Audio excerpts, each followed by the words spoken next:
Welcome to JVK news. నేను మీ జొన్నగడ్డ విజయ్ కుమార్. రాష్ట్రంలో గుంటూరు అంటే ఒక ప్రత్యేకత ఉంది.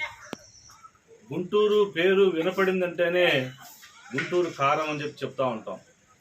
గుంటూరు కారానికి రెండు తెలుగు రాష్ట్రాలతో పాటుగా ఇతర దేశాల్లో కూడా మంచి పేరు ప్రఖ్యాతలు ఈ యొక్క గుంటూరు కారానికి ఉంది.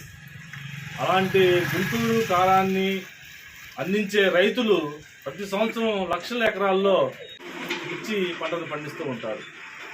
ఆసియా ఖండంలోనే అతిపెద్దదైన గుంటూరు మిర్చి యార్డ్లో రైతులు పండించిన పంటను అమ్ముకునేందుకు అనేక రకాల ఇబ్బంది పడుతూ ఉన్నారు. ఉన్నత అధికారుల యొక్క పర్యవేక్షణ కొరబడిపోవటం, కింది స్థాయి అధికారులు ఉదాసీనత వల్ల కొంతమంది వ్యాపారులు అలాగే కమిషన్ ఏజెంట్లు యొక్క రైతుల్ని ఇబ్బంది పెడుతూ ఉన్నారు. ఆరుగాలం శ్రమించి ఎంతో వ్యయ ప్రయాసాలకు వచ్చి పంటను పండించి వాటిని విక్రయించుకునేందుకు గుంటూరు యార్డుకు తీసుకొని వస్తే వాటిని కొనుగోలు చేసిన సకాలంలో వారికి డబ్బులు చెల్లించకపోవడంతో రైతులు అనేక ఇబ్బంది పడుతూ ఉన్నారు.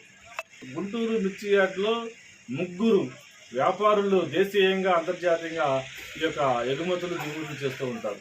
అయితే వీరిలో ఒక వ్యాపారి గత 6 నెలల నుంచి మిర్చి రైతులకు చెల్లించాల్సిన డబ్బులు చెల్లించకపోవడంతో రైతులు ఆందోళన పడుతూ ఉన్నారు. అదేవిధంగా ఆ సదరు వ్యాపారులు యార్డు కూడా రాకపోవడం వల్ల రైతులు అనేక రకాల ఇబ్బంది పడుతూ ఉన్నారు. వ్యవసాయ సెలవులు అయిపోయిన తర్వాత జూన్ 1 నుంచి తిరిగి యార్డు ప్రారంభమైనప్పటి నుంచి కూడా ఈ రోజు వరకు కూడా గత 6 నెలల నుంచి మిర్చి రైతులకు నగదు చెల్లించకపోవడంతో అనేక రకాల ఇబ్బంది పడుతూ ఉన్నారు రైతులు. ఒక పక్క తీవ్ర వర్షాభావ పరిస్థితులు, వర్షాలు లేకపోవటం, పండిన పంట గిట్టుబాటు లేకపోవటం, అలాగే వడ్డీ డబ్బులు తీసుకొచ్చి వ్యవసాయ పనులు చేయటం, బోరు బావుల ద్వారా వ్యవసాయం చేయటం, ఇన్ని రకాలుగా ఇబ్బంది పడుతూనే పంట పండించి ఆరుగాలను శ్రమించి యార్డుకు తీసుకొస్తే యార్డులో ఈ విధంగా కొంతమంది దళారులు, వ్యాపారస్తులు సమయం డబ్బు ఇవ్వడం ఇబ్బంది పడుతూ ఉన్నారు.